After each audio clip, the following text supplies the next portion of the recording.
Hello students, now I will continue chapter 14 from the page number 149. Okay.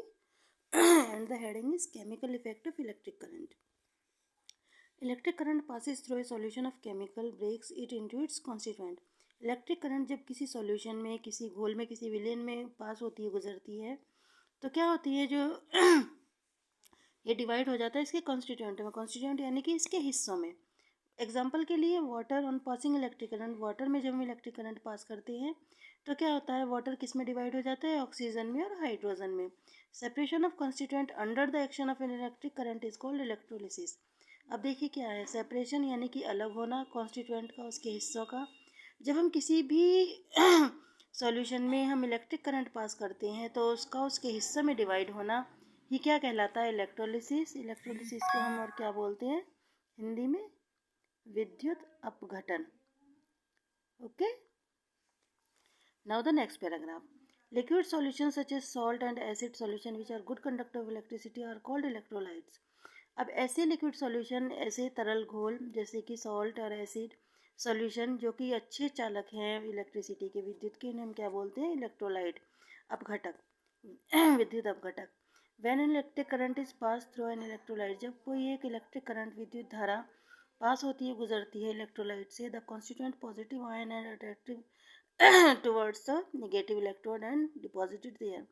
क्या होता है, जब एक विद्युत धारा पास होती है, गुजरती है इलेक्ट्रोलाइट से, जो इसके हिस्से होते हैं, कॉन्स्टिट्यूएंट होते हैं, पॉजिटिव आयन जो प्लस आयन होते हैं, वो किसकी तरफ आकर्षित होंगे, नेगेटिव इलेक्ट्रोड की तरफ, और वहाँ पर वो इकट्ठे हो जाते हैं।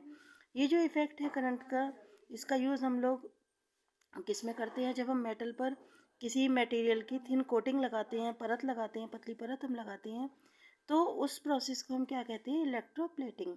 एग्जाम्पल के लिए iron is electroplated with coat of nickel and chromium to prevent it from rusting. अब जैसे आयरन को हम इलेक्ट्रोप्लेट करते हैं, इस पर हम परत चढ़ाते हैं निकल और क्रोमियम की इसको किससे बचाने के लिए, रस्टिंग से, जंग से बचाने के लिए। Now the next is magnetic effect of electric current. A current carrying wire behave like a magnet. एक जो करंट कैरिंग वायर यानी कि जिसमें धारा बह रही हो, ऐसा तार किसकी तरह कार्य करता है, मैग्नेट की तरह। That is magnetic compass near it gets deflected when current is pass through coil. तो इससे क्या होता है, जो मैग्नेटिक कंपास है, जो चुंबकीय सुई होती है, जब हम उसको पास में लाते हैं तो वो डिफ्लेक्ट होती है, यानी कि उसमें क्या होता है, थोड़ा सा विक्षेपण होता है, वो अपनी जगह से हिल जाती हैं। जब हम उस कॉइल में, कॉइल क्या होती है, कॉइल बोलते हैं जिससे मुड़े हुए तार होते हैं, उनको बोलते हैं कॉइल। उससे हम विद्युत धारा को गुजारते हैं और ये मैग्नेट की तरह काम करती है। One of its faces become the north pole. इसका एक हिस्सा नॉर्थ पोल और दूसरा हिस्सा साउथ पोल की तरफ वर्क करता है। If reverse the direction of current, अगर हम जो धारा की दिशा है उसको हम बदल दें, उल्टा कर दें, विपरीत कर दें कॉइल में, the two poles exchange places, तो इसके जो पोल है वो बदल जाएंगे, यानी कि नॉर्थ साउथ की जगह हो जाएगा, साउथ नॉर्थ की जगह। If you insert a piece of iron in such a coil, अगर हम एक आयरन का पीस उस कॉइल में लगा दें, its domain will get align in the direction normal to the face of the coil. तो क्या होगा, ये जैसे जो कॉइल का जिधर फेस है उसी तरफ इसकी दिशा हो जाएगी। This piece of iron will thus get strongly magnetize, और ये जो आयरन का पीस है ये बहुत मजबूत, बहुत ज़्यादा मैग्नेटाइज हो जाएगा, ये चुंबकत्व इसमें आ जाएगा। ये जो this principle is use to produce powerful electromagnets.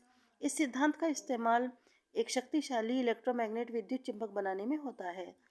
Magnetic effect of current is also use in electric motor, और जो करंट का, विद्युत धारा का चुंबकीय प्रभाव है, इसका इस्तेमाल हम लोग जो इलेक्ट्रिक मोटर बनाने में करते हैं।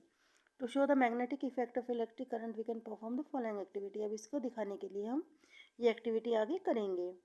Keep a compass needle on a table as you are aware. एक कंपास निडल आपने टेबल पर रखी।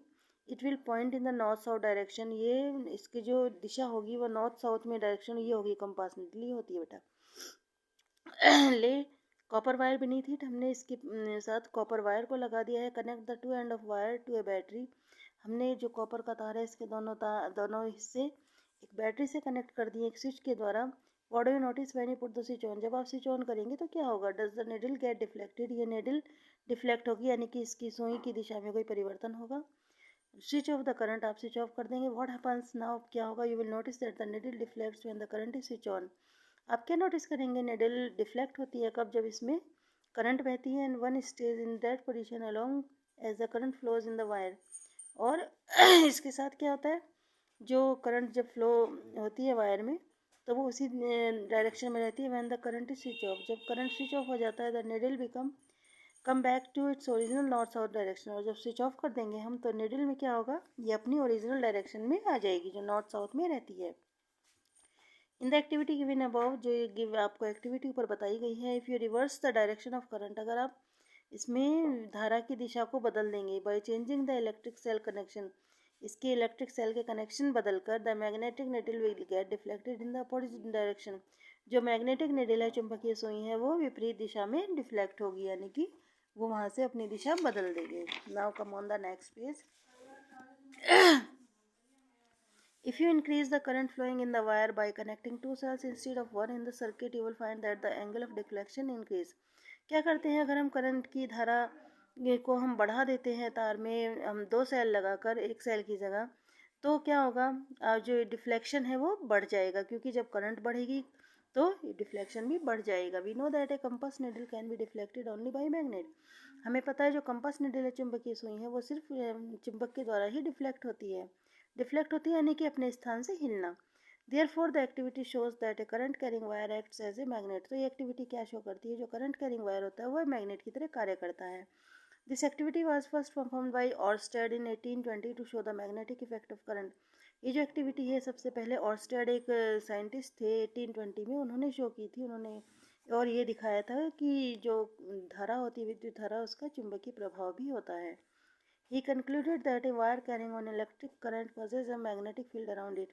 उन्होंने क्या निष्कर्ष निकाला, क्या परिणाम निकाला, जो वायर होता है, तार होता है, जिसमें जो कि एक विद्युत धारा उसमें बह रही है, उसमें मैग्नेटिक फील्ड भी बनता है, चुंबकीय क्षेत्र भी बनता है उसके चारों तरफ।